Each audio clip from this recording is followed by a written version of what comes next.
13 февраль күнү Тажикстандын айрым массалык маалымат каражаттарында тарыхты көтөрө турган болсок, анда мурда Баткен эч качан кыргыздын жери болгон эмес деген аталыштагы макала жарыяланган. Анда милициянын генерал-майору Согде облустун ички иштер башкармалыгынын башчысы Абдулло Навжубонов биздин ата-бабаларыбыз кыргыздарды алып келип ушул жерди берген, бүгүн бул тажик тарап үчүн көйгөй жаратып жатат деген сөздөрдү айткан. Навжубоновдун айткандары кыргыз коомчулугунун кыжырын кайнатып, укук коргоо органынын болгондо да жетекчилик кызматта турган адамдын айта турган сөзү эмес деген сын пикирлер айтылды. Буга байланыштуу Кыргыз өлкөсүнүн Тышкы иштер министрлигине Тажикстандын Кыргыз мамлекетиндеги элчиси Назирмат Ализо да чакыртылды. Навжубонов тарыхты бурмалоо жана фактыларды алмаштыруу менен алектенген. Мындан улам Абдулло Навжубоновдун айткандары боюнча кыргыз тарап өтө тынчсызданып жатат. Күч органдарынын өкүлдөрү чагымчыл аракеттердин ордуна мындай көрүнүштөрдү жөнгө салышы керек. Тажикстандан расмий маалымат күтөбүз жана мындай фактылар экинчи кайталанбайт деп ишенебиз деп айтылат Тышкы иштер министрлигинин маалыматында. Андан кийин Кыргыз өлкөсүнүн чек ара кызматынын төрагасынын биринчи орун басары Абдикарим Алимбаев тажик генерал-майоруна жооп берди. Баткен эч качан тажик тарапка тиешелүү болгон эмес жана болбойт дагы.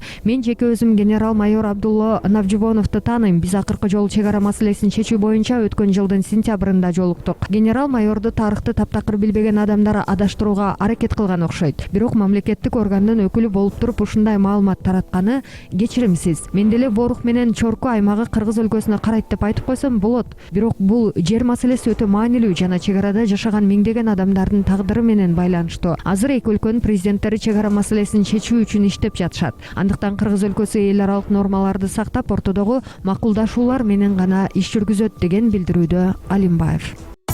Орчундуу окуялардан кабардар болуу үчүн биздин каналга жазылыңыз.